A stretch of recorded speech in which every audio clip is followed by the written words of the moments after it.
এই সপ্তাহে সুপারস্টার হয় কিনা? আর এ আকাশ সোনা সোনা। এই সোনাটা কি তালবস্য?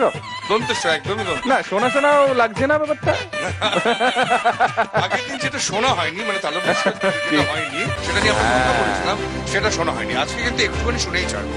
তারা ওটা না আগে শুনি শিরুদা। আগে? হ্যাঁ, আচ্ছা চলো, একটু শোনাও না। এটা কিন্তু আমারই গান অ্যাকচুয়ালি। হ্যাঁ হ্যাঁ, লিখেছেন ওড়িশার প্রবাদ প্রতিম লেখক সুরমলদা। একটু শোনাও, একটুখানি শুনি আমরা।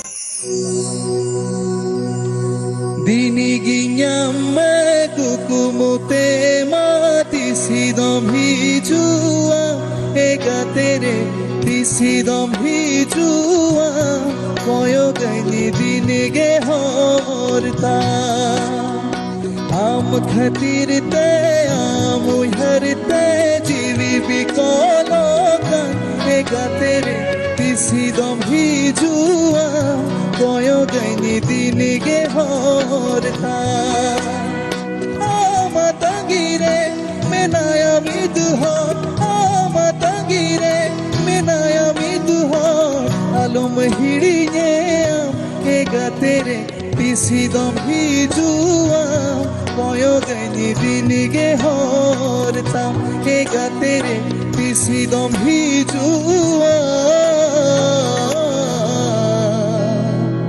কয় গাইনি দিনে গে হরতা।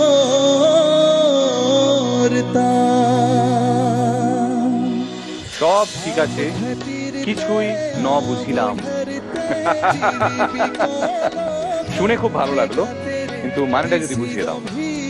মানে বলতে আমি তো বাংলা গান গাই, কিন্তু তার আগে 3 থেকে 4 বছর আমি সাঁওতালি অনুষ্ঠানও করেছি। আচ্ছা, বিভিন্ন তোমার বেড়ে ওঠা সাঁওতালি ভাষা? সাঁওতালি ভাষা প্রথম থেকে ইচ্ছে ছিল যে বিভিন্ন ভাষায় গান গাওয়া।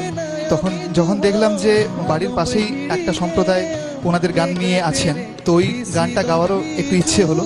তো স্বভাবত সেখান থেকেই সাঁওতালি গান গাওয়া শুরু হলো। খুব ভালো, খুব ভালো। আমরা সহজ ভাষায় বলি, সাঁওতালি ভাষায় যারা কথাবার্তা বলেন তাদেরও আশা করি ভালো লাগলো। আপনারা আশা করি আমাদের এই অনুষ্ঠান প্রতিদিন দেখবেন।